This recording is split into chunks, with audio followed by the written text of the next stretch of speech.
Okay, now let's talk about money and taxes. I cannot believe the tax deadline is 1 week away. I was just looking at the alarm that's going to go off on my calendar.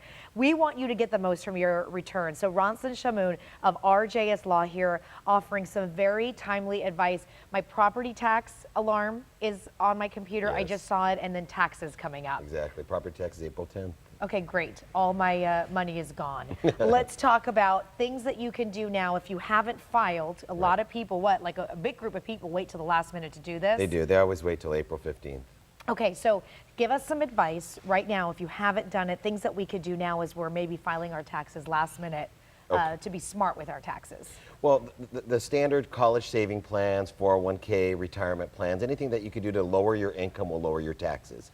So if you have kids that are, you have a college fund for your kids, or you have a retirement account, it's always good to contribute. You could contribute before April 15th in this year and get the deduction this tax year. What does it mean to talk about like your adjusted gross income? What does that mean? That's after taking out deductions. That's where from that number is what's going to be taxed. So if you could adjust that income downwards through a retirement account. So these things that you're talking about. Exactly. We'll lower that adjusted amount to where you'll pay lower taxes. Okay, there are ways to itemize these deductions, correct? Right. Most people file their taxes on their own, and they'll take the standard deduction, which is about $6,000 approximately for one individual, or about $12,000 for a couple. But a lot of people don't realize that you could itemize your deductions versus taking the standard. And sometimes you could reduce your taxes by itemizing versus taking the standard. We're looking at some of these right now. Self-employed, own a home, live in a high tax area. Are these the type of deductions that you can take and itemize it? Okay. Exactly. And then married couple?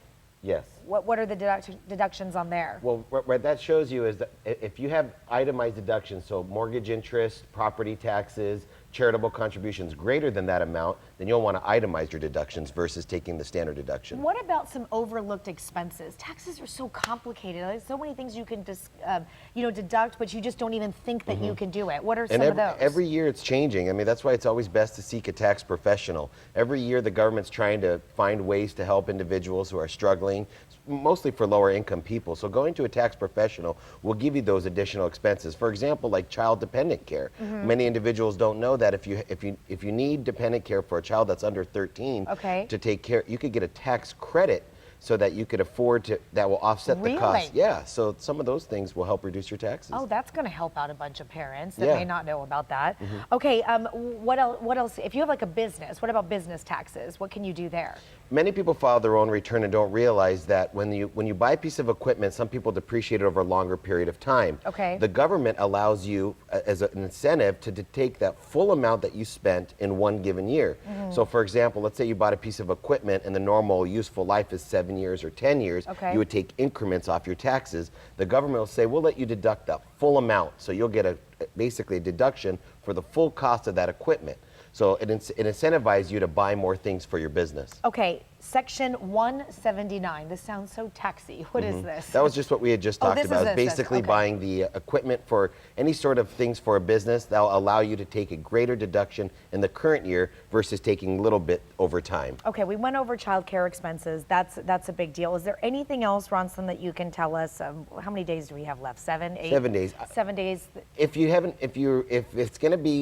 not going to be able to do your taxes correctly or miss some deductions, I would wait, file an extension, and just file it later. You don't have to file by April 15th. But when you talk about the extensions, you still have to pay the money. You got to like do a rough estimate, So do a rough estimate of what you think you're going to owe, pay a little bit extra, and so that you don't have to have that